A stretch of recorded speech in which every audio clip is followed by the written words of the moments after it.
Muchas gracias a los asistentes, que yo sé que en esta época de aceituna lo que tenéis ganas es llegar a vuestra casa y descansar en el sofá, porque en fin.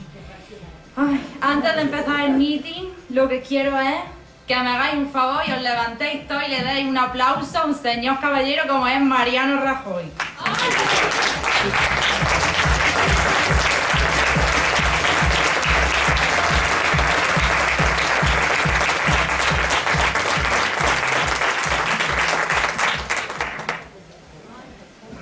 Bueno, dar las gracias a Marino, que yo sé que lo va compaginando como puede, corrigiendo los exámenes, pero en fin, como nosotros estamos aquí por vocación y porque queremos, pues eso es lo que tenemos que hacer, porque esto no nos da de comer, tenemos otras obligaciones. A mis compañeros de partido, porque estamos aquí por vosotros y tenéis que tener la cabeza muy alta. Nadie se ha podido ir de un ayuntamiento con la cabeza tan alta como vosotros, por vuestra gestión, por vuestra vocación y por vuestra ilusión y por vuestras ganas, ya sea en la oposición o en el poder.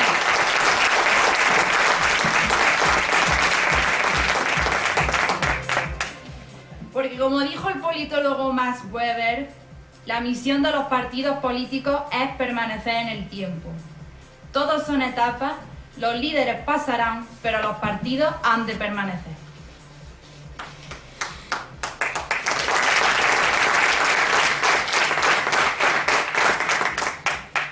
Comienzo ya porque para hablar y no decir nada, pues eso ya tuvimos el debate el otro día.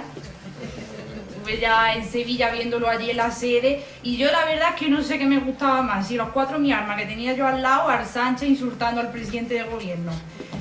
Total, que yo cogí y me fui, la que ganó el debate aquel día fui yo, porque se puede insultar a una persona de muchas formas, pero el criterio, la profesionalidad de las personas, el sentido común, eso es lo último. Y ya lo digo como ciudadana, como militante política, como politóloga. Estamos en fechas de volver, estamos en fechas de Navidad, de estar con los nuestros. Como sabéis, he estado unos cuantos meses perdida, la mano del Señor por tierras portuguesas. Y allí, el día 5 de octubre, se convocaron elecciones legislativas y estuve colaborando con el PSD, partido equivalente en valores al Partido Popular, el cual ganó las elecciones en minoría. Claro, eso era un percaz, porque tú dime a mí que constituya un gobierno como se constituyó en su día, pero claro, eran tantos partidos que no se podía obtener una mayoría a no ser que pactase con los comunistas, el bloque izquierda y los animalistas, y en fin, eso no tiene mucha aplicación. Se constituyó el gobierno y a las 2 semanas, ¿qué hizo el Partido Socialista? Pues que pactó con 5 partidos y ahí están. Que me veo yo en junio pegando carteles a 40 grados en la sombra en una segunda vuelta. ¿Queréis eso para España? Pues no votéis al Ciudadanos, porque si no nos vamos a ver PP, Ciudadanos y el PSOE aquí haciendo debates para ver cómo lo vamos esto a gobernar. Así que no... Y al Ciudadanos lo conozco yo muy bien porque está en Barcelona. Se ha tenido que venir para España, y como dice aquel, para que suba Ciudadanos 25 puestos. Él nunca salía de los 6, de los 8 y de los 9. Claro, porque ese es el fenómeno que tenemos ahora, Ciudadanos. Mucha gente vota Ciudadanos. Mucha gente vota Ciudadanos, pero la gente no sabe cuándo se creó Ciudadanos. No sabe que Ciudadanos lleva muchos años en la sombra. Es un partido nacionalista. En fin, no votemos a Ciudadanos. No vaya a ser que no sea tragante el mantecado el día 20 a más de uno. Ay, otra experiencia más del Erasmus. Las elecciones catalanas.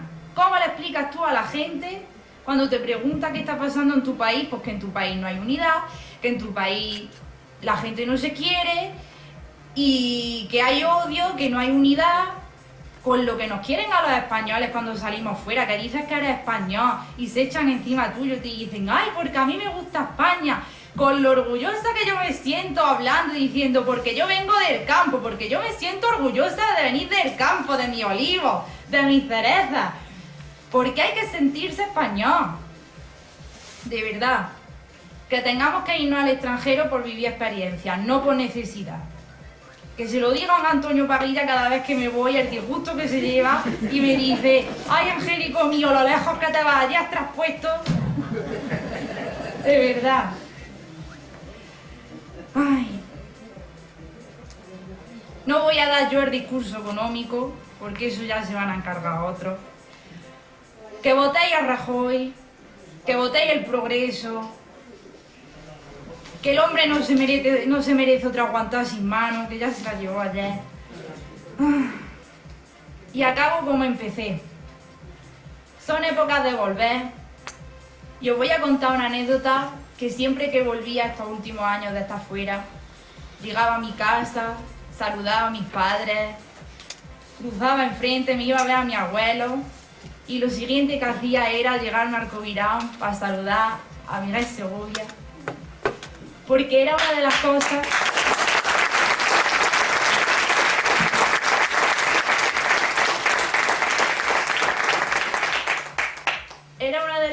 que me hacía sentirme en mi casa, en mi pueblo, con mi gente, y son una de las cosas más bonitas que hacía yo al volver. Debemos de sentirnos orgullosos, debemos de permanecer en las buenas y en las malas, sobre todo ahora en las malas, sentirnos orgullosos de por quién estamos aquí, quiénes han hecho posible que estemos aquí, y seguir luchando con esa fuerza, con esa ilusión y con esa alegría que él lo hubiese hecho. Así que muchas gracias y doy paso a José Justo. Votad con la cabeza.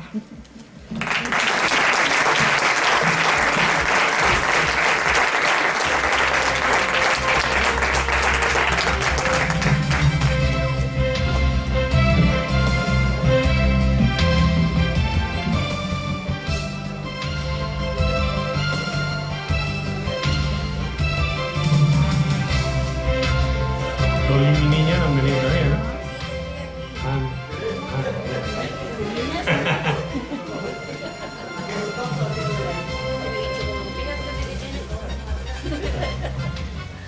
Bien, buenas noches. Además de agradecer a vosotros haber venido, le agradezco al Grupo Municipal del Partido Popular por haberme invitado a participar. Estaba deseando decirlo alguna vez. Al grupo local del Partido Popular por invitarme a echar un rato, porque hoy no es día seguramente de grandes euforias ni de grandes sentimientos con los que estamos, es más bien un día de reflexión, de saber qué es lo que hacemos, dónde estamos, por qué nos pasan las cosas que nos pasan, y que nosotros seamos los que generemos los cambios y las reflexiones que hagan que España vaya siempre un poco mejor y que nos alejemos de las tonterías, porque dice Mariano Rajoy, como es en serio, ¿no? Sí, en serio. Lo cual no quiere decir que sea lo contrario de la broma, porque él es verdad que es una persona muy bromista, una persona muy inteligente, y yo soy de los realmente convencidos marianistas desde el primer minuto, incluso antes de que lo eligieran. Yo ya era marianista en los congresos donde lo eligieron, y por tanto me considero con capacidad para defender su imagen y para defender su gestión. Estos días hemos asistido a muchos debates y realmente son debates sentimentales, en cierto modo agresivos, intentando ser lo más brillante posible, pero nadie seguramente habla de lo que realmente nos estamos jugando y de lo que se trata de estas elecciones. ¿Y qué es lo que nos estamos jugando? Pues bueno, lo más inteligente es mirar las encuestas del CIS y ver qué es lo que preocupa a los españoles, y sobre eso, porque los españoles, claro, tú puedes decir lo que sea, pero a cada uno sabe lo que le duele el zapato, y nadie tiene que explicar cuáles son sus preocupaciones. Entonces, yo esta tarde lo he estado mirando para ceñirme justamente a eso. En primer lugar, con mucha diferencia, está el empleo y las cuestiones económicas nuestras, de España, y seguramente pues ahí es lo que tenemos que centrarnos. Como yo estos tiempos tengo mucho más tranquilidad, más tiempo para leer, para mirar cosas, para estudiar, porque eso no deja uno nunca de hacerlo, pues quizá pueda compartir con vosotros ciertos temas que es verdad que son complejos, son complicados, pero que están al alcance de cualquiera. Yo recuerdo en las últimas elecciones generales, que estuvimos aquí también, que yo decía que España estaba rota, que esto era imposible, que ni ganando Rajoy en menos de 8 o 10 años, y los que me conocéis sabéis que siempre lo he dicho, no antes de 8 o 10 años se podría ver prácticamente ninguna mejoría, puesto que nuestra ruptura era muy profunda. Sin embargo, en 4 años, hablando mal y pronto, en 2 años, ha cambiado. ¿Eso qué significa? Pues significa que yo estaba equivocado. Eso es para abrir boca. Porque las cosas que han ocurrido económicas en estos últimos 4 años han pasado seguramente desapercibidas para la gente, pero son de una trascendencia económica para el mundo enorme. Es decir, estamos cambiando nuestras estructuras económicas, nuestras estructuras sociales, nuestras estructuras de población. A mí me criticaron mucho porque dije que es razonable que los pueblos ajusten su población a su riqueza. Bien, yo dije que en España sobramos 4 millones, bueno, ya está disminuyendo la población española. Eso es lo sano y lo razonable. Por primera vez en toda la historia, eso es sano y razonable. Nunca desde que existen las personas, los hombres, había ocurrido que reducir la población en un sector fuera sano y razonable. Ahora lo es. ¿Y por qué? Pues por algo que también ha ocurrido delante de nosotros y que apenas nos hemos dado cuenta, que es la tecnología. Cuando yo me criaba, pues los cochinos los llevaban chavales de 8 y 9 años al campo a comer, se segaba prácticamente a mano, la aceituna iban pandillones de gente porque claro, había que cogerlas del suelo. Hoy ciertas cosas de manera absoluta, por ejemplo la construcción de máquinas, eso es increíble. Esas 3 personas son capaces de fabricar 5 coches al día y cosas de esas, y 50 y 100. Eso es algo increíble. ¿Eso qué quiere decir? Pues que efectivamente con muy pocas personas trabajando en la sociedad comemos, estamos calentitos y tenemos todas nuestras necesidades cubiertas. Esa es la realidad. De tal manera que lo que antiguamente considerábamos que era población activa de verdad, ahora con un 15, un 20% de esa población comemos todo.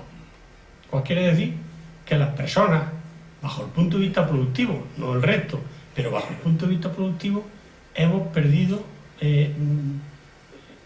influencia, o hemos perdido importancia. Son las máquinas las que hacen nuestro trabajo. Y eso es bueno y es deseable. Imaginemos una sociedad ideal que solo estén trabajando pues, los servicios, lógicamente, que eso no se va a perder nunca, que eso es lo que somos los humanos, es decir, alguien que te coja la manita, alguien que te dé un paseo, alguien que te sirva una cerveza, pero la economía productiva, muy pocas personas se van a hacer cargo de eso. Entonces, eso seguramente yo no lo vi venir, lo tengo que decir, y por eso en España, los que sí lo vieron venir, hicieron lo que había que hacer para que ese hecatombe, que efectivamente, si hubiéramos seguido, habríamos llegado, como los que siguieron han llegado. Y está Portugal, que hasta que no nos ha imitado, no ha levantado cabeza. Y está Grecia, que hasta que no nos está imitando, no ha levantado cabeza. Y no hay atajo. Las cosas son de esa manera. Entonces, decimos, ¿por qué internacionalmente la economía española está también considerada. Muy sencillo, porque las naciones no son los estados. El estado puede estar endeudado como sea, tener incluso algún tipo de déficit. Lo importante son las familias. ¿Y qué pasa con la familia española? Pues la familia española, cuando empezó la crisis, familias y empresas, debíamos más de 2 billones de euros. Y teníamos ahorrado menos de 1,7 billones de euros. Es decir, que si restaba lo que tenía, le restaba la deuda, salía una cantidad negativa importante. ¿Qué hemos hecho en estos 4 años? Pues que la deuda pública, que veremos que es totalmente diferente a la deuda de las familias, la hemos aumentado, pero las deudas de las familias han disminuido desde 2,06 a 1,82 de este último mes, estadísticas totalmente recién salidas y que ni Pedro Sánchez ni nadie las puede rebatir. Y no me hace por eso más indecente. Yo ya soy bastante. Y el ahorro que tenemos hoy, las estadísticas salieron la semana pasada, la familia supera los 2 billones de euros. ¿Eso qué quiere decir? Pues que tenemos más dinero que el que debemos. Y eso, cuando hay un tío en Japón echando las cuentas, es lo que mira. Y a mí que me cuenta de esto y lo otro. Tú eres viable económicamente. Tú tienes capacidad de pagar lo que tu Estado pueda deber. Eso es lo que mira. Y esa es la famosísima y traída y llevada prima de riesgo, que nos ha llevado hasta que resulta que por primera vez también en nuestra historia, y seguramente en la historia de muchos países, como dijo Mariano, te pagan por llevarte su dinero. Esto es lo último ya que habíamos contemplado. Es decir, préstame dinero y me paga un poquito para guardarlo. Eso nunca había pasado. ¿Y por qué pasa eso? Porque la deuda pública es una deuda que no hay que pagarla. Solo tienes que garantizar que va a pagar los intereses. Por eso es tan estúpido, tan tonto, tan de ignorante cuando escucha como el señor Iglesias o los Tsipras o sus muertos, que España o Grecia no pueden pagar la deuda. La deuda de los países no se paga. Solo tienes que garantizar el pago de los intereses. Y cuando los intereses son tan bajos, que puede ser que sean hasta negativos, pues lo único que tienes que garantizar es que no te va a gastar malamente el dinero. Y punto, es decir, que se lo tienes guardado. Porque nunca te lo van a pedir. Porque cuando te piden un dinero, eso es como los bancos. Yo tengo dinero en el banco, compro una finca, el tío que me la vende, que ha de el dinero, lo deja en el banco. ¿Por qué va a hacer? No se lo va a comer. ¿Se lo va a gastar en qué? En viajes, y eso es imposible. Entonces, las deudas de los estados no se pagan. Las deudas de la familia, cuando el hombre se muere, me he quedado sin dinero. Cuando es una empresa y quiebra, me he quedado sin dinero. Y por eso las deudas de la familia tienen otra consideración que las deudas de los países. Ese ha sido un punto importantísimo.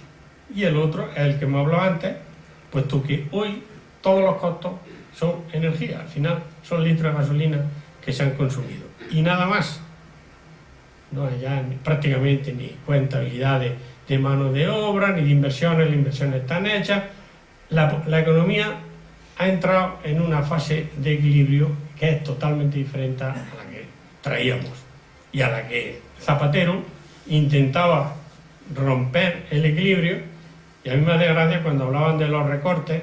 Yo tuve una intervención en Diputación y me acuerdo cuando empezó Zapatero a decir que lo he oído, que vendía la lotería, que vendía los aeropuertos, que vendía todo lo vendible, los edificios y tal, que recortaba a la familia, que recortaba a la Cámara de Comercio, que recortaba todo. Y yo dije que el día ese venía yo en Madrid, me paré en el coche en el Arcén para acabar de escucharlo con detenimiento, Y la sensación que me dio era, pues, un tío patético intentando meter un león que se lo estaba comiendo en la jaula del canario, porque realmente era eso, el león te comía. Y tú allí intentando con 4 chominas meter el león en la jaula del canario. Y realmente, si no hubiera venido Rajoy, el león no hubiera comido, eso está clarísimo.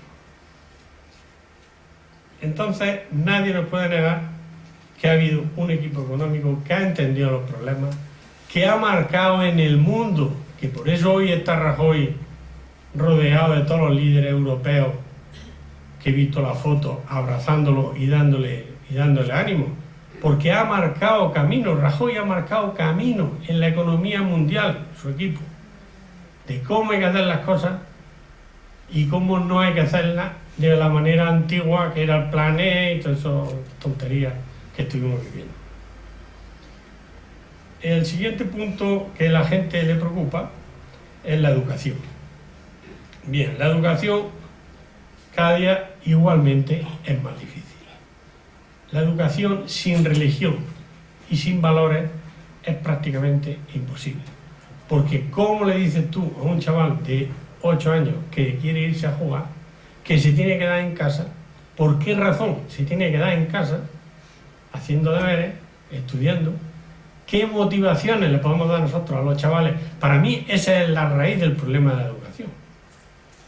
Hay países que tienen unas tradiciones de valores que son en sí mismos, que si el trabajo, países donde hace un frío terrible, entonces está muy claro por qué tienes que estudiar, por qué tienes que trabajar, porque como te descuides, te mueres de frío en la calle.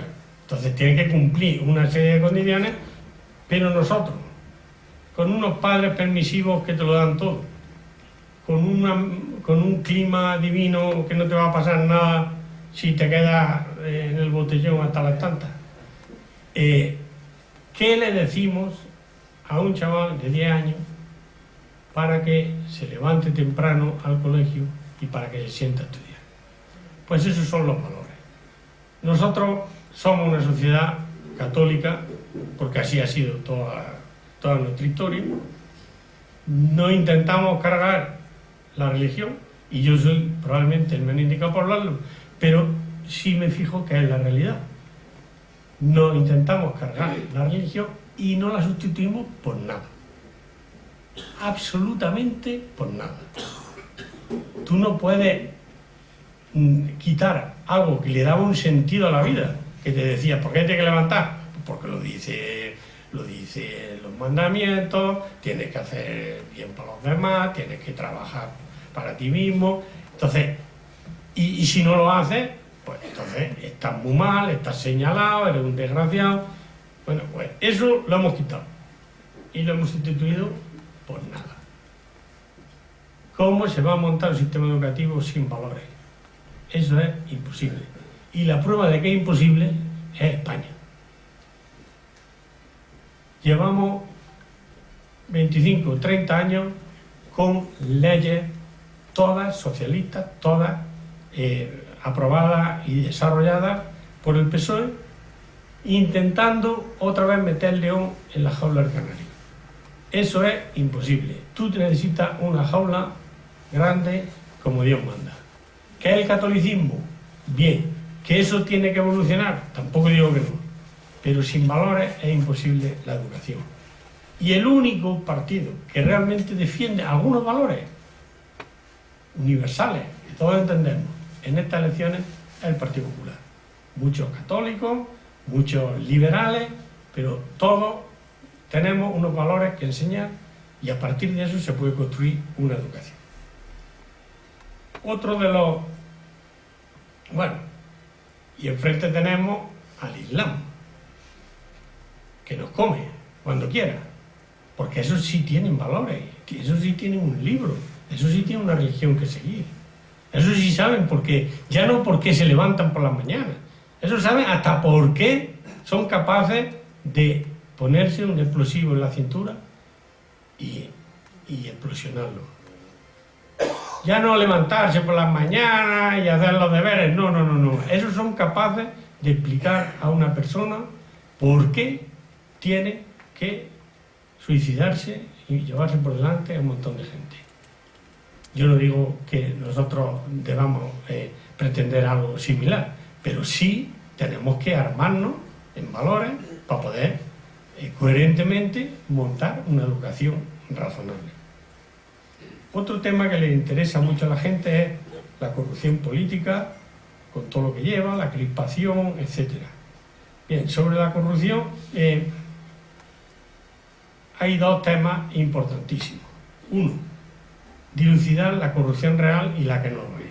Si miráis en Google José Justo Álvarez Tinajú, no hay que poner nada más, veréis que figuro en 3 o 4 páginas internacionales de alcaldes corruptos por prevaricación, corrupción, no sé qué, urbanística y delitos contra el territorio. Y estoy allí en la lista, pues junto con otro montón, que yo no sé qué cada uno habrá hecho. Y como yo, en este caso no es, me han dicho que hay un alcalde, no, si soy yo, si me miro al espejo, si soy yo. ¿Yo figuro en esa lista? Vale, pues entonces yo tengo derecho a decir que la lista entera es basura, porque yo me conozco y yo sé la corrupción que yo he hecho en este pueblo. Entonces, se está todo el mundo metiendo en la misma olla y eso no es así. Si de esa lista donde yo figuro hay 4 o 5 que han cobrado comisiones, que se han llevado dinero, pues no digo que no.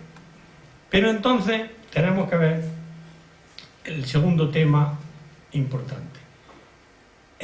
Somos los políticos, y yo me considero político ya hasta que me muera, lógicamente. Somos los políticos el estamento social más podrido de España. No. Probablemente seremos el menos podrido de España. Los políticos y la política probablemente será lo más sano que tenga España, en general. Nos hemos enterado que los médicos habían cobrado por poner prótesis. Los que tengáis prótesis, pues bueno, mirad la caducidad. Pero ya no solo eso. ¿Quién de vosotros, cuando ha tenido que ir a un hospital, no ha preguntado por un amigo que fulanito? Aquí nos falta hoy nuestro sanitario, que fulanito me conoce para que me hagan la radiografía antes o después. Bien, eso en el mundo de la política, en el mundo de los ayuntamientos, te cortan el pescuezo. Si tú vas a poner a alguien por delante que te haga el equivalente de una radiografía, que es una licencia, lo que sea, o una contratación, lo que sea, te cortan el pescuezo. Y luego ya, para no ver, y esto ya sí es subjetivo, los padres de toda la corrupción, que es el periodismo en su conjunto. No hay nada más podrido que el periodismo. Ya el colmo ha sido el traspasar la metodología Sálvame a la política. Es decir, antiguamente, cuando se construyó estos programas de follón, lo que se hacía era coger a los famosos y meterlos allí, pagándoles y tal. Esta método, han dicho, ¿para qué? Porque no hacemos lo contrario. Cogemos a cualquier mindundi. Llama a Pablo Iglesias, Ciudadanos, Belén Esteban o quien tú quieras. A cualquier mindundi. Lo hacemos famoso. Y ya lo explotamos porque como está suertecillo, vale, pues eso delante de nuestros ojos es lo que se ha hecho. Se han cogido a 2 mindundis, se han cogido los grandes medios de comunicación y lo han convertido en políticos. Y esa está la prueba del 9. A ver quién es capaz de decir más de 5 personas de cualquiera de estos partidos. A nivel nacional. Vosotros hacen la prueba. ¿Quién conoce al que se presenta por Córdoba de Ciudadanos? ¿O de Podemos? ¿O al que se presenta por Jaén? ¿Quién los conoce? Son estructuras inexistentes. Eso es todo televisión, periódicos, Twitter, tal cual, todo coordinado, que monta, y así lo tienen muy fácil, porque eso, como esas personas que saben que han llegado donde han llegado, por lo que han llegado, pasado mañana van a ser capaces de enfrentarse a esos medios de comunicación. Pues todos sabemos que no. Antes que intentar influir a los políticos, es decir, es crear los políticos que son tuyos. Y están en tu escudería, y hay 2 escuderías, A3 Media y Telecinco, 2 escuderías, cada uno con el suyo. Cada uno con su caballo y tírale para adelante. Y lo han hecho delante de nuestra cara. Y nos hemos callado todos. Eso ya es el colmo de la corrupción. Para que me vean. ¿Quién no ha visto un partido de fútbol en televisión y empieza a decir, fulanito, ¡oh, qué bueno es! ¡Oh, cómo la toca y tal! Y digo, ¿y eso por qué será? Pero si ese tío, yo si no me lo hubieran dicho ni me hubiera fijado. Muy sencillo. Porque el que está hablando está comprado. Punto. Si eso ya lo decía el cordobés. Si me acuerdo de aquella entrevista, que lo digo. Yo me llevo mi 1.000.000 de pesetas para cuando entro en televisión repartirlo allí. Y ya hablan de mí, fenomenal. Y como yo dependo de ellos, y eso pasa delante de nuestra cara y nadie dice nada. En televisión no lo escucharéis en vuestra vida, pero lo que estoy diciendo es la realidad. Y para luchar contra la corrupción, que es mala, que yo desde luego creo que es una de las gangrenas más grandes que tenemos, el Partido Popular ha puesto un montón de medios y están dando su fruto. Porque antiguamente, en los tiempos famosos de Felipe González y eso, era El Mundo y 4 periódicos y 4 periodistas los que sacaban los temas de corrupción. Hoy es la Guardia Civil, la Fiscalía, estos de delitos económicos, esos son los que sacan los casos de corrupción. Es decir, la investigación seria, apoyada por el gobierno, con medios gubernamentales, con medios del Estado, que es lo que nos va a garantizar que en España vaya disminuyendo. Ya de la corrupción pequeña, estilo paro, desempleo, eso no ni hablar, ¿no? ¿Qué queréis que yo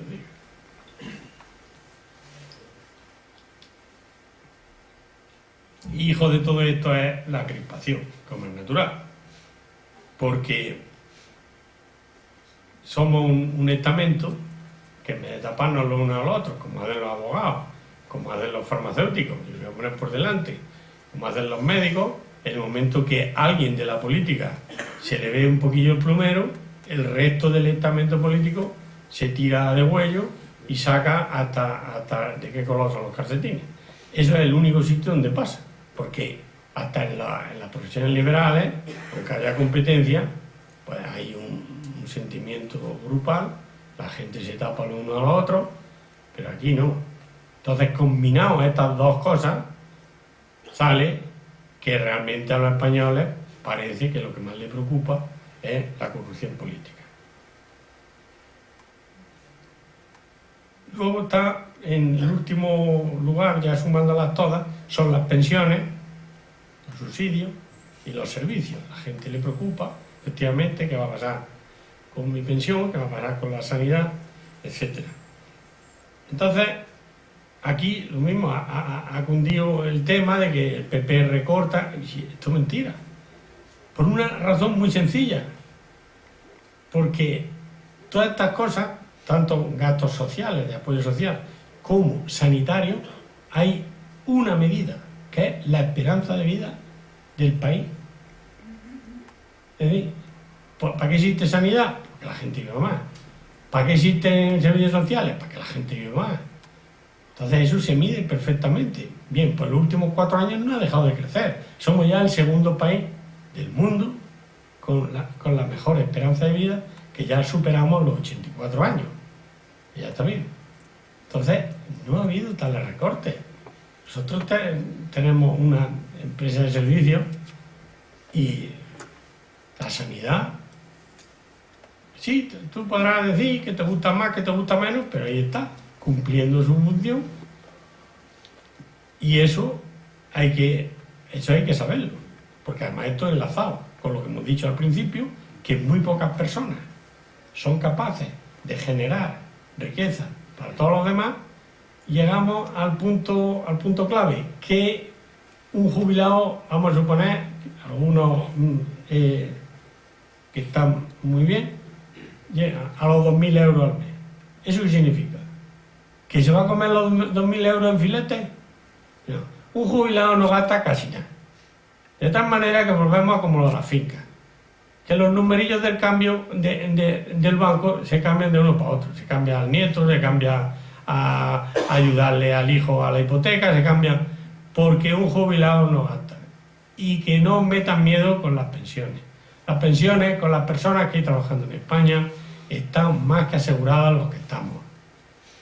Las pensiones globalmente se van a ir reduciendo, igual que se va a ir reduciendo los cotizantes, pero en proporción se van a reducir más las pensiones. ¿Por qué? Porque si os fijáis, todos tenemos en la frente una fecha de caducidad. Está borrosa, pero seguro que está. Y entonces, de los que estamos aquí, dentro de unos cuantos años, faltaremos mucho. Y de los pensionistas faltarán casi todos. Entonces, de eso no hay que preocuparse, que no nos metan miedo. La estructura económica española, conforme está, tiene asegurado lo poco que consumimos los jubilados. Que yo que me fijo, que yo que como al día, que uno tiene colesterol o lo que sea, eso es lo que tú consumes. Encima no nos gusta mucho la calefacción porque nos asfixian, mantas calenticas. Entonces, ¿qué consumimos? Y eso es lo que realmente nos tienen que dar las personas que están trabajando. Lo demás son numerillos en el banco, que es cambiarlo de un lado para otro y que no tienen ninguna trascendencia económica. Y por último, ¿qué es lo que no le preocupa a los españoles? Que también me entretenía muy bien. Pues a los españoles no les preocupa el medio ambiente. Lo digo enlazado otra vez con lo del tema de los periodistas.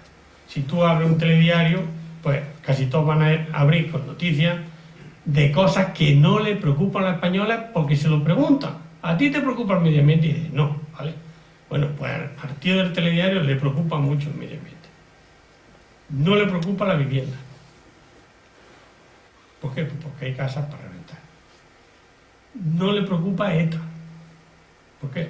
Porque ya se ha muerto. Que no lo cuenten rollo.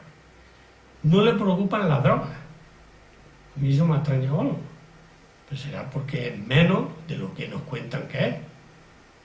Yo otra razón no veo, porque las familias que tengan ese problema, entiendo yo, que responderían con preocupación. Todo eso está por debajo del 1%.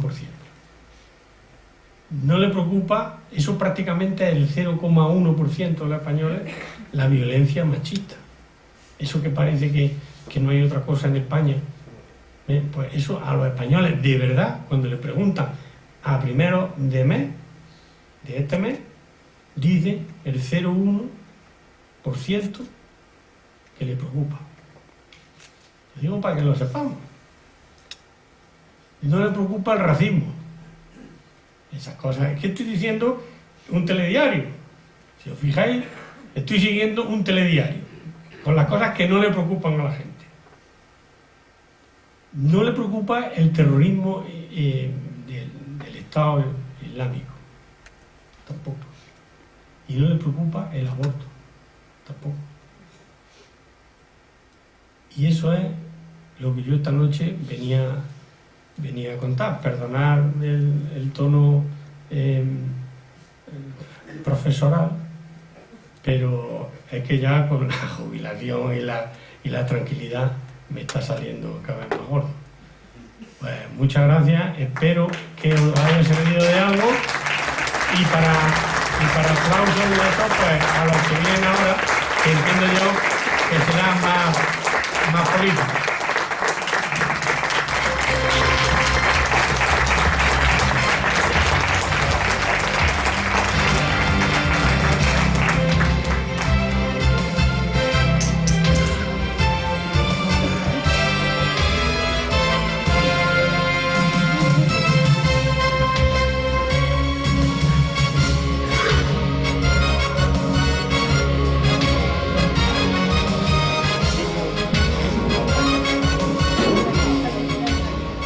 Muchas gracias, José Justo. Gracias a vosotros por la invitación que habéis hecho. Es la segunda vez que vengo al Castillo de Cubín este año, en este escenario. porque es la tercera vez que nos enfrentamos a unas elecciones. Me gustaría comenzar mi intervención pues, reconociendo a dos personas. Primero, a tu padre Adela, porque fue pionero en su día en la comarca, un alcalde entonces del partido de Adolfo Suárez, el primer alcalde democrático de Castillo de Cubín, y sin duda pues, un gran maestro para ti en tu labor política. Y en segundo lugar también me gustaría reconocer a José Justo, porque lo mismo que Miguel Segovia en su día pues, fue un pionero, un adelantado, José Justo lo fue para nosotros, fue la persona que abrió camino en la comarca. Estamos en una de las comarcas más socialistas, de la provincia más socialista, de la comunidad autónoma más socialista, del país más socialista seguramente que haya en todo el mundo, que es España. Y que una persona como tú, allá por los años 90, consiguiera derribar ese muro que habían levantado aquí el Partido Socialista desde finales del año 70. El primer alcalde del Partido Popular de la comarca de la Sierra Sur, un espejo donde mirarnos, todos aquellos que lo hemos intentado y que, si Dios quiere, lo seguiremos intentando, tanto en Alcalá como en Frailes o en Alcaudete. Por eso me gustaría que también mis primeras palabras de intervención fuese para reconocerte el esfuerzo que ha desarrollado en Castillo durante tantos años. Muchas gracias, José Luis.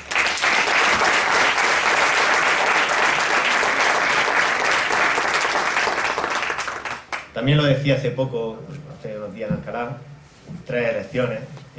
No sé yo si, bueno, tú que tienes más memoria, José Justo, si habría que echar mucho el reloj atrás para encontrar un año donde nos hayamos visto 3 veces ante unos comicios. También creo que sería justo tener un agradecimiento expreso hacia las personas que por tercera vez van a dedicar el domingo al partido como interventores y apoderados. Son personas que van a dedicar su tiempo y que incluso, en el caso de Alcalá, y supongo que aquí también, pues renunciarán a su jornada de la aceituna para estar al frente de un colegio electoral representando nuestros intereses y defendiendo a nuestros electores. Nos enfrentamos a unas elecciones, son las últimas horas ya, últimos momentos de una campaña electoral un tanto atípica, aquí en Jaén más atípica que nunca porque no ha coincidido con la aceituna, pero también atípica por cómo se ha ido desarrollando. Si os dais cuenta, el Partido Socialista está haciendo una campaña de mínimo, yo la considero de mínimo en comparación con otras anteriores generales, o incluso como prepararon ellos la autonómica de Andalucía en el mes de marzo. Prácticamente en Alcalá, pues allí no pasa ni la megafonía del PSOE, no están repartiendo nada por los buzones como en otras ocasiones. Y el primer mensaje que se desprende de eso es que parece ser que aquí los socialistas son los primeros que le están dando la patada a Pedro Sánchez. ¿Sabéis el motivo? El motivo es porque la sustituta está ahora mismo haciendo las maletas, frotándose las manos con el billete ya sacado del AVE para el lunes coger su tren en Sevilla, llegar en Madrid y darle ya la puntilla definitivamente a Pedro Sánchez para que pase a la historia. Hay una gran diferencia entre las campañas que se está desarrollando, tanto por el Partido Socialista como por el Partido Popular. De nuevo, nosotros nos volvemos a tomar la campaña muy en serio, tan solo hay que ver la agenda de José Enrique. Si lo estáis siguiendo en los medios de comunicación, en el periódico, en redes sociales, la verdad es que el hombre no para, además que es una de las personas más mediáticas que ahora mismo tiene el Partido Popular en Andalucía. Cuando no está en una emisora, está atendiendo un debate en un periódico o está en una televisión, como fue ayer con un debate con Micaela Navarro. Eso habla de un partido serio, de un partido organizado, con estructura, con implantación y con futuro, sobre todo con futuro.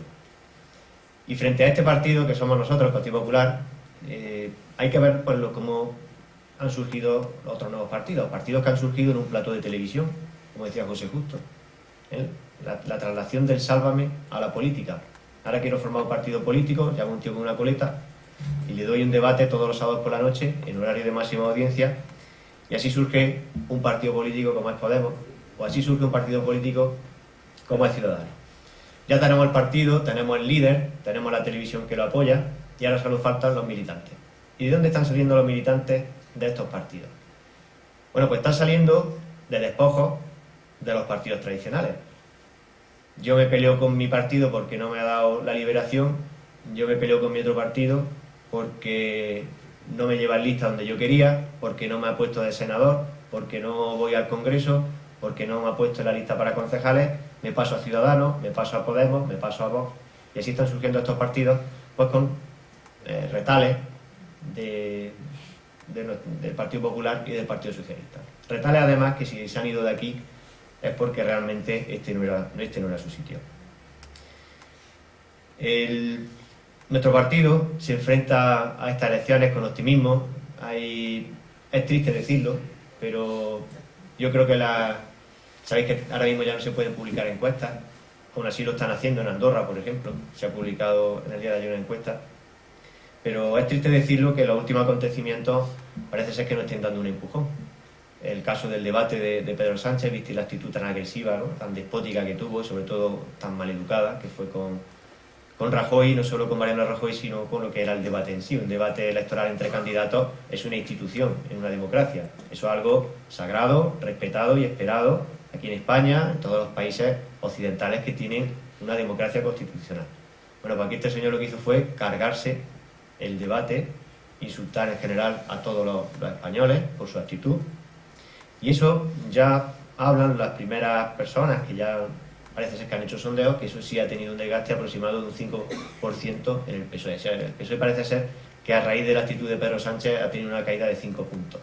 Eso ya lo comprobaremos en las elecciones del domingo. Y otro acontecimiento triste pues fue el manotazo, que me hizo gracia porque El País decía que le habían dado un manotazo a Rajoy. Luego yo cuando fui y vi el vídeo, digo, eso no es un manotazo.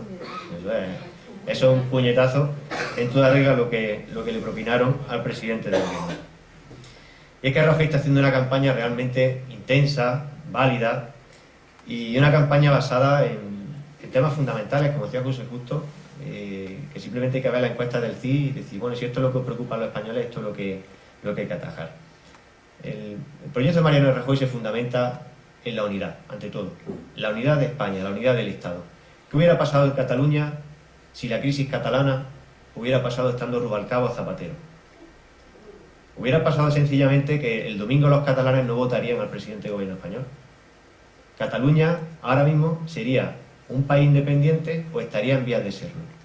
Pero gracias a que tenemos un gobierno firme, que además ha actuado de una forma muy sigilosa, sin hacer ruido, como tiene que ser, no hacía falta mandar los tanques, como pedían algunos, no ha hecho falta aplicar el artículo 155, suspender la Constitución.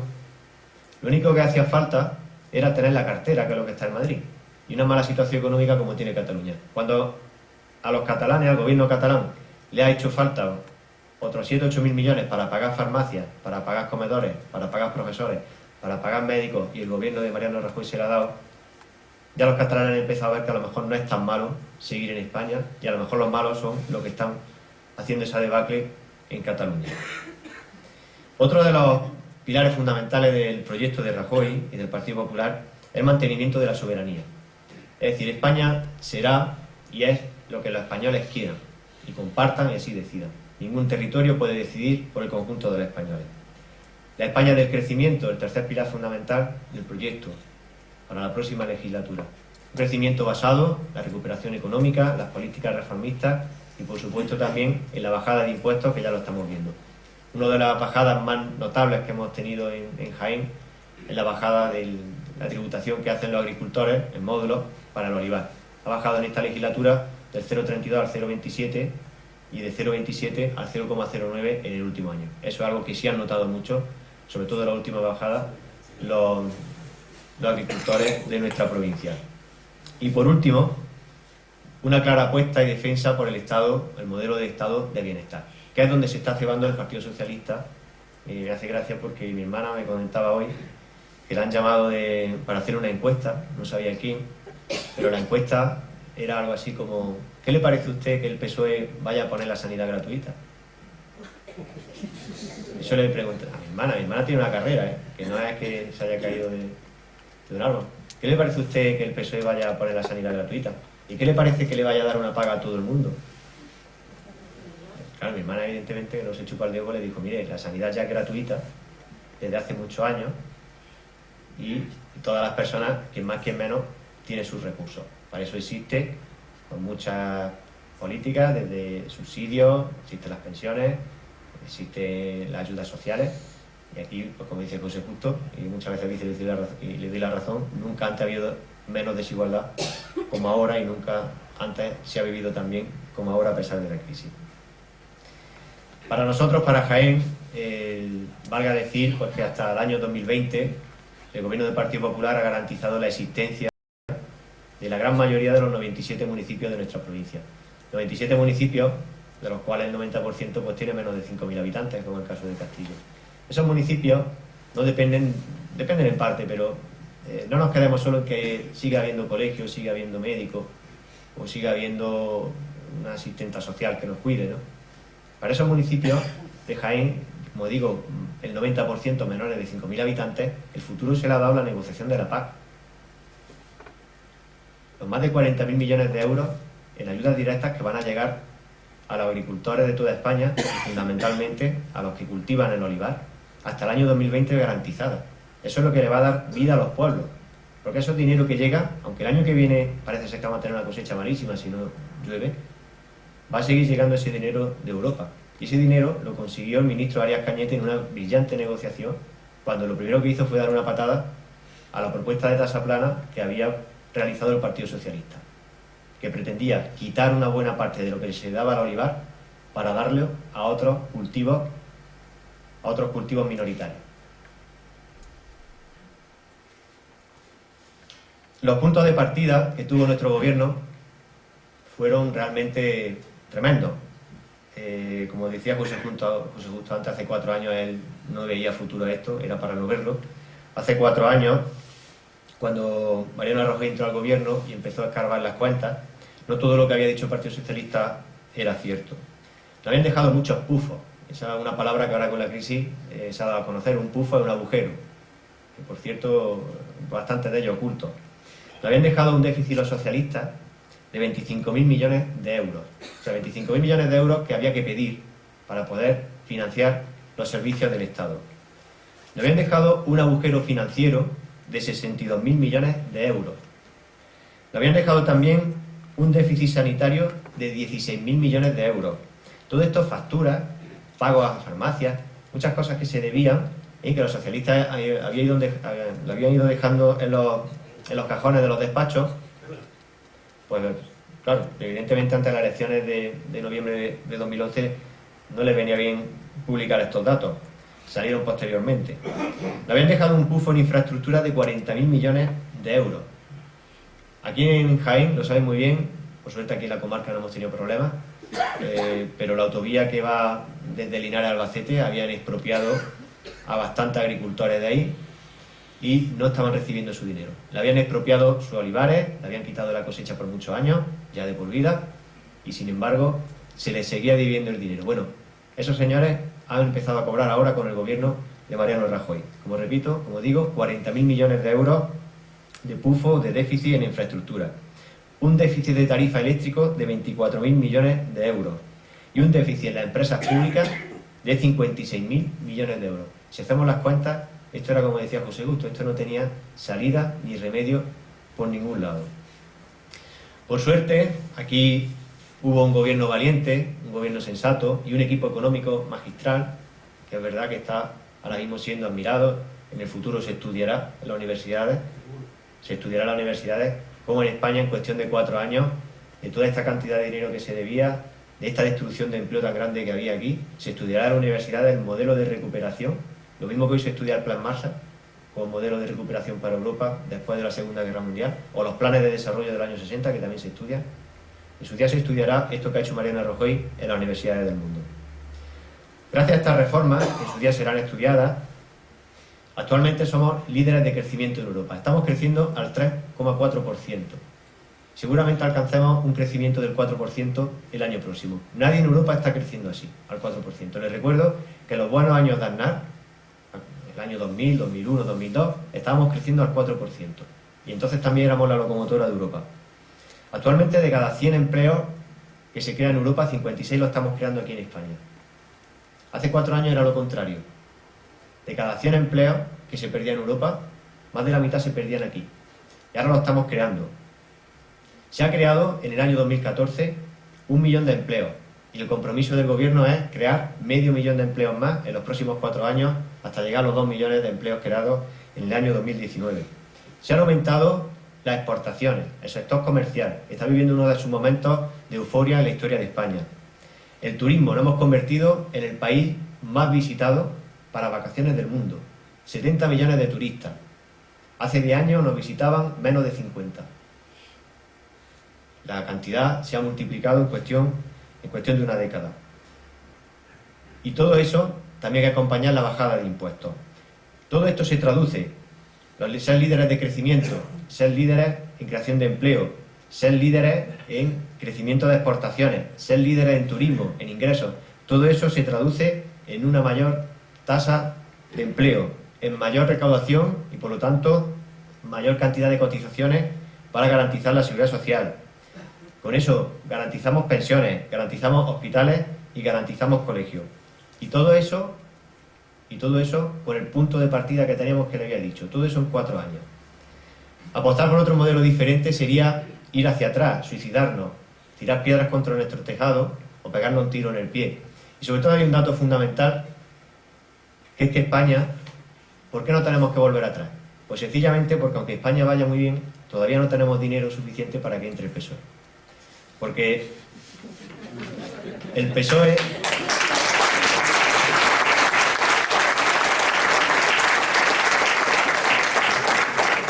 El PSOE es un lujo para este país. Yo una vez lo escuché a un socialista decir que una alcaldía del PSOE es un lujo. Claro que es un lujo, pero así lo pagamos. Que el PSOE esté en el gobierno es un lujo que no nos podemos permitir, porque no tenemos dinero suficiente. La situación se está remontando, se están llenando las arcas. Ojalá algún día las tengamos, pues como las llegó a tener Aznar, ¿no? Con un déficit controlado, en torno al 3 o 4%, es lo deseable, es el objetivo, ¿no? En torno a un paro del 8%. Ojalá lo consigamos.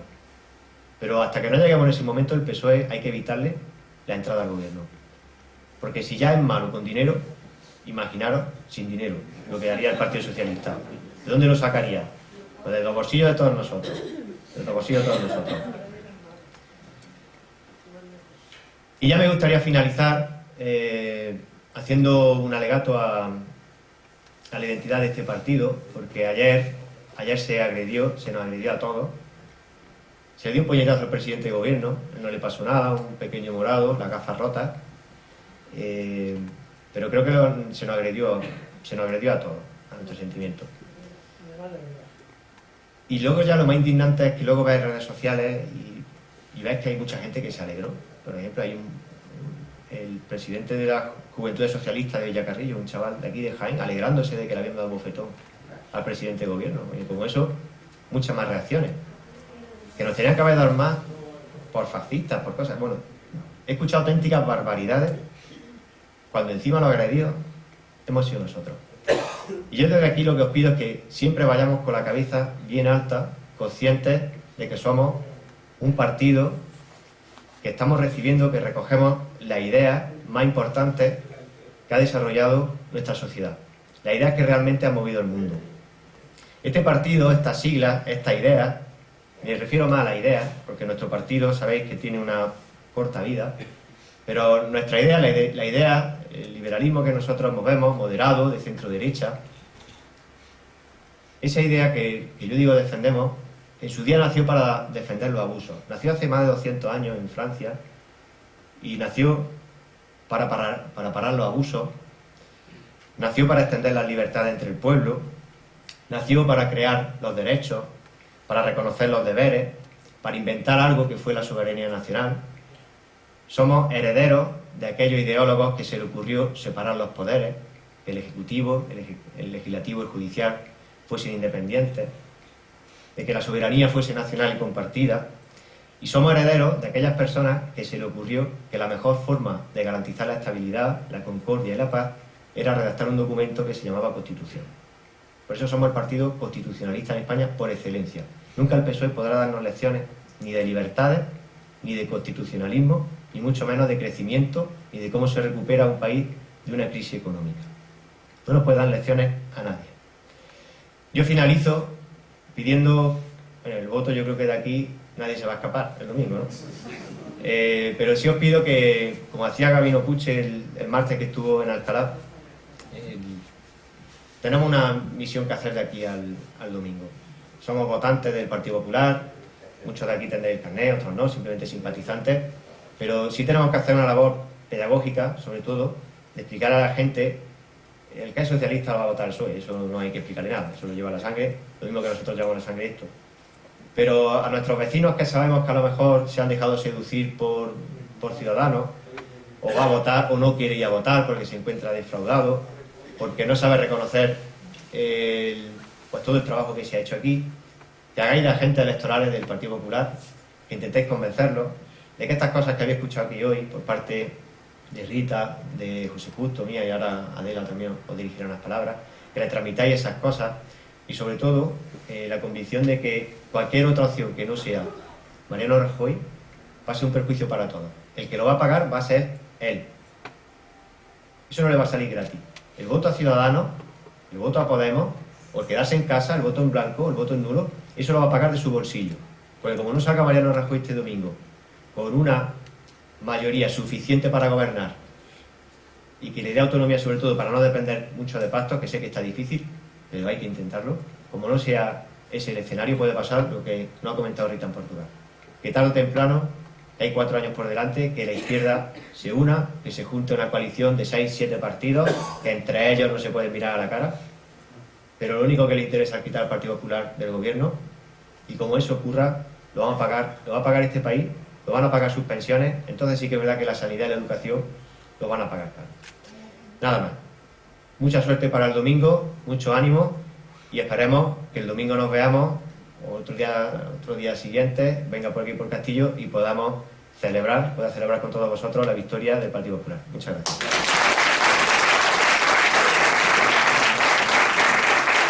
Interviene ahora Adela.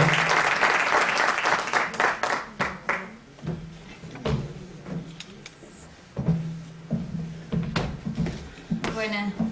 Ya se está haciendo un poquito tarde, con lo cual yo voy a abreviar lo que tenía preparado. Vamos a ver, como dice Marino, es la tercera vez que en el año nos encontramos en unas elecciones. Afortunadamente estamos de elecciones porque vivimos en democracia y es nuestro derecho y es nuestra obligación ir a votar el domingo. Y lo tenemos que hacer con responsabilidad. Y la responsabilidad está aquí y no está aquí. Es decir, aunque llevemos en el corazón al Partido Popular, es verdad que votamos al Partido Popular con responsabilidad, porque es verdad que lo hemos visto gestionar y gobernar y lo hemos visto hacerlo muy bien. Y no nos vale cuando nos dicen, es que todos somos lo mismo, es que al final todo el mundo va a lo mismo y no es verdad. Y yo no voy a hablar del Partido Popular a nivel nacional porque lo hemos visto todos, bueno, alguna pincelada daré. Yo voy a hablar de lo que está pasando en el Castillo desde hace 6 meses.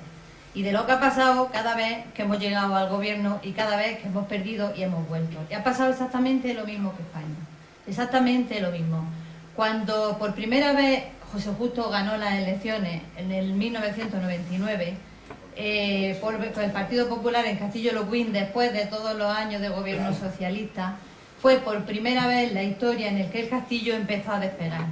Por primera vez en la historia en que un gobernante atendió a las verdaderas necesidades del Castillo, a los verdaderos intereses del Castillo.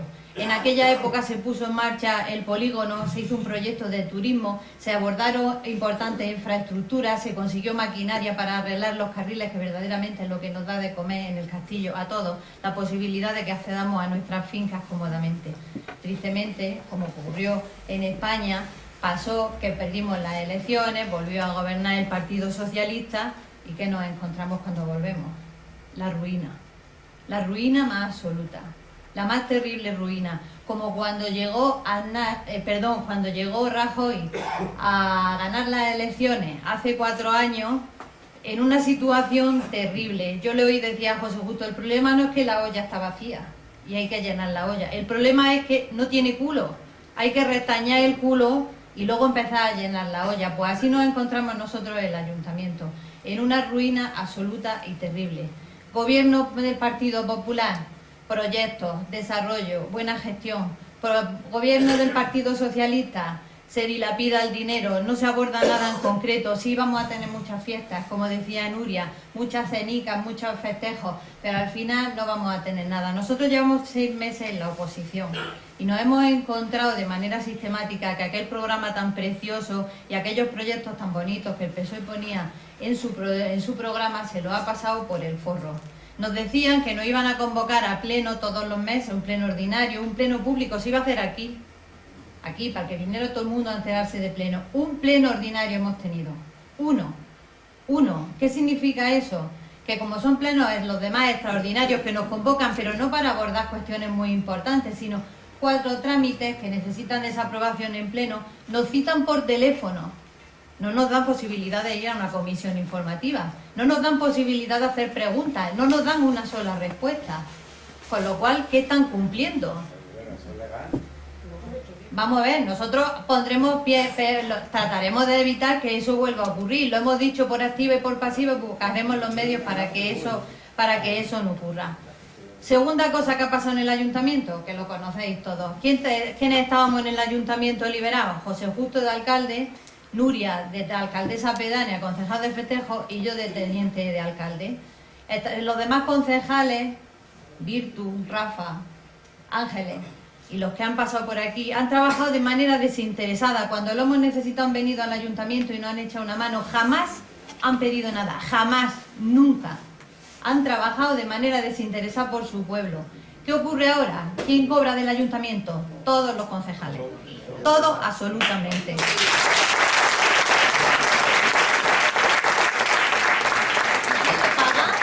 ¿Quién le paga a los concejales? Todo y cada uno de vosotros. La trampa de estar contratado al 75%, la trampa de estar contratado al 50%, la trampa que se ha hecho el propio alcalde de contratarse al 95% para que le quede un resquicio legal de meter a un personal de confianza. Es decir, trabajan los concejales un personal de confianza y los 2 concejales que no están contratados me inventan una junta de gobierno y les ponen una asignación de 200 euros cada vez que la junta se convoca. ¿Cuándo se convoca? Cuando se le pone al alcalde en las narices. ¿Cuánto cobran? Lo que le da la gana al alcalde.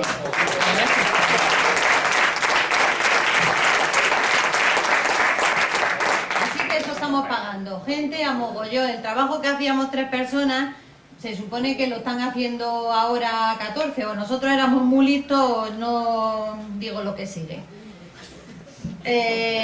Otro tema de los carriles. Han arrastrado por el suelo, por los plenos, por las revistas, por lo que escriben, por lo que han podido, que la tasa de los carriles era ilegal, que eso era una vergüenza, que había que quitar la tasa, casi da igual. ¿Qué ha pasado? ¿Habéis recibido el último recibo de carriles? ¿Qué pone por detrás? ¿Qué legal? Que hay que pagar esa tasa. Porque cada vez que ellos han abordado, que no han abordado nada, el tratado de arreglar un carril, se han medio arruinado. Hoy tenemos unos carriles que son la envidia de la comarca, que son la envidia de todo la comarca y de la provincia, de todo el que... Han subido las tasas en la comarca. Bueno, han subido las tasas y el primero decían que si nos denunciaban, todavía no han puesto ni una denuncia, es más, las cobran y las justifican porque es razonable lo que se está haciendo. Esa otra. Tema de la depuradora, es creo yo lo que más sangrante tenemos ahora. En junio, en el mes de junio, tenían que haber empezado a hacerse los trámites para la expropiación y poner una depuradora, que es lo único que nos va a permitir tener un río limpio, de principio a fin, con un coto de pesca que sería la base de un desarrollo turístico que nos daría de comer, aumentaría en el pueblo las posibilidades de trabajo. ¿Y qué ha pasado? Que el alcalde es el que menos manda en el ayuntamiento, con todo mi respeto. Ha venido cualquiera, lo ha asustado y le ha dicho que si se pone a hacer eso en la huerta, que se lo comen, que le dicen que no lo comen, ha paralizado el proyecto. Si ese proyecto no se ejecuta ya, se concede la obra, lo perderemos. ¿Qué pasará? Que de estar los primeros para hacer la depuradora se nos pasarán 10, 12, 15 años a saber lo que va a pasar y nos vamos a quedar sin depuradora en el castillo. Y no solo nos quedamos sin depuradora, sino que periódicamente estamos pagando las multas a la Confederación Hidrográfica porque se están echando los vertidos al río. Y dice que necesita hablar con todo el mundo antes de hacer cualquier cosa. Pero vamos a ver. ¿De qué manera va a gobernar? Un alcalde se elige para que tome decisiones, para que sea valiente. Como ha sido Rajoy a nivel nacional, ha tomado decisiones muy duras. Y ha tenido que hacerlo. ¿Por qué? Porque lo hemos elegido para que lo haga. Porque si cada medida que un alcalde, que un presidente del gobierno, que un presidente de lo que sea, tiene que hacer, necesita convocar un referéndum, ¿para qué lo queremos? No sirve para nada. Nos vamos a quedar sin depuradora. Espero que no, ojalá me equivoque, me tenga que subir aquí a decir, oye, que os dije que no íbamos a quedar sin depurador y no es verdad que la tenemos. Ojalá me equivoque. Pero al ritmo que vamos, me temo que no lo vamos a ver. 6 meses llevamos. Están viviendo de la inercia que nosotros dejamos. Y no solamente están viviendo de aquella inercia, sino que además están sacando pecho de cosas que hemos hecho nosotros. Yo me quedo maravillada cuando veo en el Facebook y en los periódicos que el señor alcalde viene, el delegado de medio ambiente, viene la delegada de no sé qué y se hace fotos en cosas que ya tenemos nosotros hechas. En la senda que va desde el puente de Valdepeña al nacimiento del río, lo veo en la foto y dice que va a hacer una senda para que la gente pueda pasear y para que los pescadores puedan pescar, cuando lo tenemos pateado todo. Yo no sé a quién pretende engañar, o nos quiere, o vamos a ver, o nos considera tontos a nosotros o lo otro. El tema del mando móvil, eso lo establecimos nosotros, lo contratamos nosotros, lo gestionamos nosotros. Es verdad que nosotros no lo hemos utilizado, a lo mejor para eso somos más tontos. A lo mejor para eso somos más tontos, para darnos bombo y para darnos publicidad. Hemos trabajado, hemos hecho actividades, hemos estado todo el día haciendo cosas y cada cosa que hemos hecho no nos hemos puesto y no hemos sacado una foto. Hemos trabajado, porque no se nos ha elegido para ponernos moñas, se nos ha elegido para trabajar y para sacar este pueblo adelante. Y eso hemos hecho. En el cerramiento del polígono, una obra que estaba terminada de gestionar antes de irnos nosotros. También se han hecho las fotos correspondientes con el delegado. La gestión con las nuevas empresas, ya las tenía, ya había hablado José Justo con toda la gente que la iba a poner. Es decir, ellos se están poniendo las moñas de nuestro trabajo. Y lo peor no es eso, es que la inercia se termina. Y cuando esa fuerza de la inercia se termina, se paraliza todo. Y en esa parálisis pues va a caer este pueblo, tristemente, porque en estos 6 meses no hemos visto ni un solo proyecto, no hemos visto ni una sola idea. No hemos visto nada. Lo único que hemos visto es crispación entre los trabajadores del ayuntamiento, el miedo de si me van a echar o me voy a quedar, el miedo de que no se inventa ni un solo proyecto y si no hay proyectos, ¿para qué demonios quieren a los trabajadores allí sentados todo el día? Y eso es lo que está pasando. Eso es lo que está pasando en este pueblo. Hemos perdido esta baza. Vamos a tener que aguantar 4 años. Así es la democracia. Nosotros nos hemos retirado, hemos dado un paso atrás, seguimos en la oposición, os representamos a vosotros y en ese trabajo seguimos.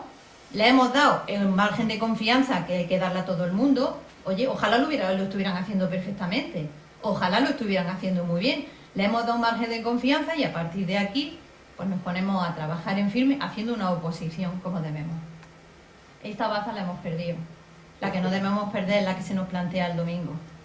Porque si perdemos la del domingo, los pasos atrás serían terribles.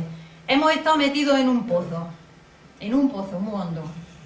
Poquito a poco, con esfuerzo, con sacrificio, hemos ido saliendo. Y ahora ya estamos viendo la luz. Nosotros decidimos, volvemos al pozo, porque Sánchez es zapatero.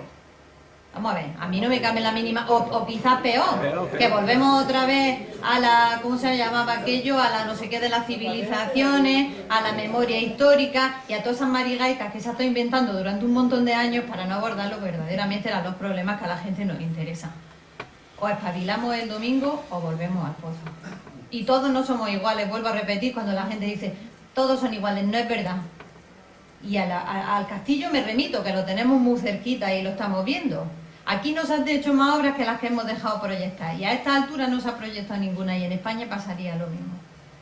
Así que aquí yo entiendo que cuando uno se presenta en una candidatura, se presenta con la sana intención de hacer las cosas bien. Yo entiendo que la gente, vamos, yo creo en la buena voluntad de la gente. Es decir, no estamos hablando de buenos ni de malos, pero sí que estamos hablando de buenas o de malas políticas, de buenas o de malas gestiones. Y hay gente que por mucho que lo intente no tiene capacidad y no sabe utilizar los medios que tiene a su alcance para hacer las cosas y por mucho que quiera nos termina metiendo en el pozo. Y el domingo nosotros tenemos que votar a Rajoy porque se merece nuestra confianza, porque lo ha hecho bien durante los 4 años. Como dice José Justo, lo que se esperaba que durara muchos años, estamos viendo ya la luz, con lo cual de nosotros depende. De nosotros depende a donde vayamos a ir. Con lo cual el domingo la única alternativa es el Partido Popular. Ni el invento de Ciudadanos, ni el engendro de Podemos, ni por supuesto el Partido Socialista con el que hemos ido sistemáticamente perdiendo a nivel nacional grandes proyectos. Una energía barata, un plan hidrológico, una obra que nos hubieran puesto modernizado y sacado de problemas coyunturales que sufrimos en España durante mucho tiempo. Si el Partido Socialista hubiera hecho su trabajo en el castillo, a nuestro nivel, la depuradora, terminar el programa de carriles que se hubiera terminado con el Partido Popular y que veremos a ver a dónde se queda. ¿A dónde está? A dónde está. Tristemente me temo que a dónde está. Por lo tanto, yo el domingo os animo a votar. Como dice Marino, aquí estamos todos seguros que votamos al Partido Popular, pero seguro que hay por ahí alguien que alguna vez le hemos oído decir, y somos todos lo mismo. Pues todos hacemos campaña. La campaña no la hacemos los que nos dedicamos, yo no sé si soy política o no, pero los que nos dedicamos a prestar un servicio dentro de nuestro pueblo al frente de un partido. La campaña la tenemos que hacer todos y cada uno de nosotros. Que no se nos quede el vecino remolón sin ir a votar, que si tenemos que llevarlo en nuestro coche, que lo llevemos, que si no le han llevado las papeletas, que nos encarguemos de que las tenga, y que si no le conviene a usted que venga a las 5, que venga a las 7, pero que lo llevo yo a votar. Eso es lo que tenemos que hacer el domingo. Así que, si queremos seguir en una España de progreso y en una España que se codee con los mejores y no con repúblicas bananeras, yo creo que el domingo, todos y cada uno de nosotros somos responsables de que eso ocurra el domingo. Así que muchas gracias por vuestra atención y espero que...